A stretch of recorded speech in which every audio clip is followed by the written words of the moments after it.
Okay. Andhra Pradesh రాష్ట్రంలో ఒక కరువు రహిత రాష్ట్రంగా మార్చేటువంటి ప్రాజెక్టు పోలవరం ప్రాజెక్టు. ఈ రాష్ట్రానికి ఒక వరం పోలవరం ప్రాజెక్టు. ఈ రాష్ట్రానికి ఒక జీవనాడి పోలవరం ప్రాజెక్టు. అటువంటి పోలవరం ప్రాజెక్టుని 2014, 2019 ఆ రోజు ముఖ్యమంత్రిగా చంద్రబాబు నాయుడు గారు ప్రతి సోమవారాన్ని పోలవరం అనేటువంటి పేజీగా మార్చుకుని ఆ రోజు 5 సంవత్సరాల్లో 72% పోలవరం ప్రాజెక్టుని పరిగెత్తించి పనిచేసినటువంటి పరిస్థితి మనందరం కూడా చూసినటువంటి పరిస్థితి. అది దురదృష్టవశాత్తు జగన్మోహన్ రెడ్డి గారు అధికారంలోకి వచ్చిన తర్వాత ఈ 2019, 2024 5 సంవత్సరాల్లో 2% కూడా పనులు పూర్తి చేయకపోవడమే కాకుండా చంద్రబాబు నాయుడు గారి హయాంలో జరిగినటువంటి పనులు కానీ మరి అవన్నీ కూడా మరి నిర్వీర్యం చేయడం, ఒక రకంగా విధ్వంసం. ఈవేళ చంద్రబాబు నాయుడు గారి పనులన్నింటినీ కూడా జగన్మోహన్ రెడ్డి చేయడం చాలా దురదృష్టకరమైన విషయం. ఎందుకంటే పర్టికులర్గా 2019లో జగన్మోహన్ రెడ్డి గారు అధికారంలోకి వచ్చిన తర్వాత మరి ఆయన ఏదైతే ఇక్కడ పనిచేస్తున్నటువంటి ఏజెన్సీలు ఏవైతే ఉన్నాయో వాటన్నిటినీ కూడా ఏకపక్షంగా రద్దు చేయడంతో ఏదైతే రివర్స్ టెండరింగ్ పేరు చెప్పి సంవత్సరం పాటు ఇక్కడ ఏ విధమైనటువంటి పనులు చేపట్టినటువంటి స్థితిలో మరి ఏదైతే పోలవరం ప్రాజెక్టుకి సంబంధించి, ఎందుకంటే ఇది అత్యంత క్రిటికల్ ప్రాజెక్ట్. ఇది పోలవరం ప్రాజెక్టు సీజన్కి మార్పులు వస్తూ ఉంటాయి. అటువంటి పరిస్థితులను కూడా దృష్టిలో పెట్టుకోకుండా మరి ఈవేళ పోలవరం ప్రాజెక్టుని ముంచేసినటువంటి పరిస్థితి ఏదైతే 5 సంవత్సరాల్లో చూసామో దానిని మళ్ళీ పునర్నిర్మాణం చేయడానికి మళ్ళీ చంద్రబాబు నాయుడు గారు రేపు సోమవారం పోలవరాన్ని ఇచ్చేస్తూ ఉన్నారు.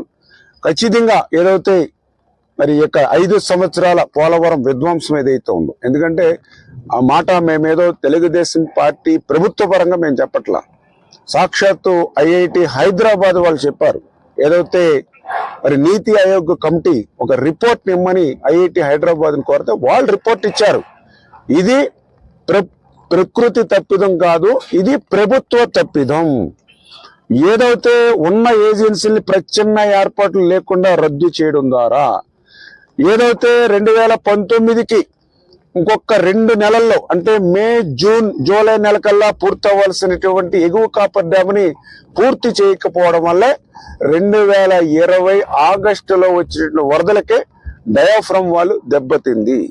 భవిష్యత్తులో ఇటువంటి తప్పుల్ని పునరావృతం ఇటువంటి బహుళార్థక సాధక ప్రాజెక్టులో చేయొద్దు అని ఇవాళ సాక్షాత్ ఒక ఐఐటి హైదరాబాద్ వాళ్ళు మరి రిపోర్ట్ ఇచ్చారని అంటే జగన్మోహన్ రెడ్డి పోలవరం ప్రాజెక్టులో ఎంత తీవ్రమైన తప్పిదం చేశాడో ఆ తప్పిదం పర్యవసనం ఈవేళ ఆ డయాఫ్రమ్ వాళ్ళు దెబ్బతింది.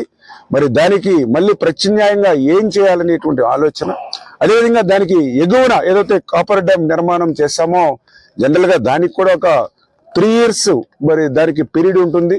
మరి ఆ 3 years కూడా మరి కంప్లీట్ కాబోతున్నటువంటి పరిస్థితుల్లో దాని స్ట్రెంగ్త్ ఎంతవరకు ఉంది, అప్పర్ కానీ లోయర్ కానీ ఇట్లా ప్రతిదీ కూడా అంటే 5 సంవత్సరాలు వీళ్ళు చేసినటువంటి నిర్వాహకం వల్ల పోలవరం ప్రాజెక్టే ప్రశ్నార్థకమైనటువంటి పరిస్థితి.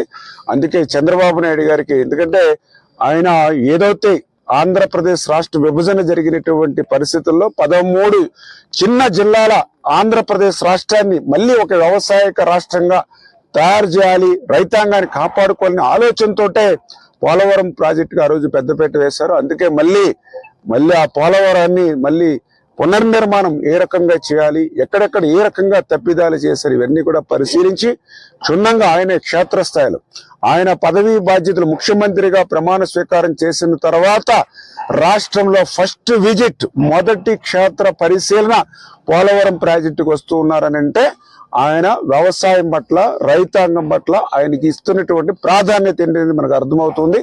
ఖచ్చితంగా రేపు చంద్రబాబు నాయుడు గారు ఆయన యొక్క పరిపాలన దక్షత కానీ ఆయన కూడా ఒక క్రిటికల్ మేనేజ్మెంట్, ఎందుకంటే ఆయన క్రైసిస్ మేనేజ్మెంట్, ఈ క్రైసిస్ మేనేజ్మెంట్ వచ్చినప్పుడు ఆయన దాన్ని చాలా పర్ఫెక్ట్ గా హ్యాండిల్ చేయగలుగుతారు. కాబట్టి ఇటువంటి క్లిష్టతరమైనటువంటి పరిస్థితులకి నెట్టేసినటువంటి పోలవరాన్ని మళ్ళీ గాడిలో పెట్టి పునర్నిర్మాణం చేయగలిగేటువంటి శక్తి ఆ చంద్రబాబు నాయుడు గారికి ఉంది. ఆయనకి మేము కూడా అండగా ఉండి ఖచ్చితంగా ఆ యొక్క ఆంధ్రప్రదేశ్ రాష్ట్ర ప్రజలు, తెలుగు జాతి ప్రజలు కళలు నెరవేర్చే విధంగా మేమందరం కూడా పనిచేస్తామని చెప్పి మీ ద్వారా తెలియజేస్తున్నాం.